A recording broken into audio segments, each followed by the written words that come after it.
మొన్న రాజశేఖర రెడ్డి గారి జయంతికి వెళ్ళారు, వర్ధంతికి సెప్టెంబర్ 2లో వెళ్ళినప్పుడు అక్కడ ఒక మాట మాట్లాడారు రేవంత్ రెడ్డి గారు.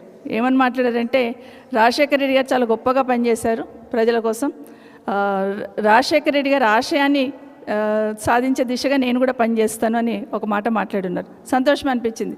మరి సంతోషం అనిపించినాక ఇప్పుడు మళ్ళా 2 మాటలు మాట్లాడండి అని ఎందుకు అంటుంది అంటే మొత్తం ముచ్చటి నుండి.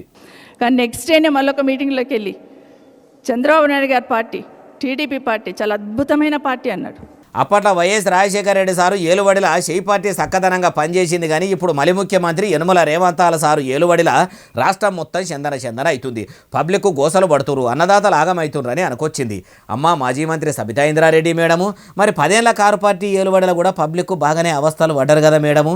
మీ బీఆర్ఎస్ ఏలుబడిలో ఉన్నప్పుడు కూడా మీ లెక్కనే కాంగ్రెస్ వాళ్ళు కూడా కారు పార్టీ ఏలుబడి చక్కదనం లేదని అన్నారు.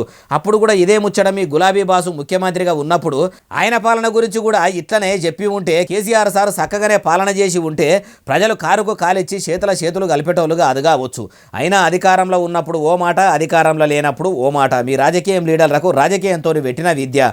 అందుకే అప్పుడో మాట ఇప్పుడో మాట అంటుర్రు ఈ ముచ్చటిన్నోళ్ళు.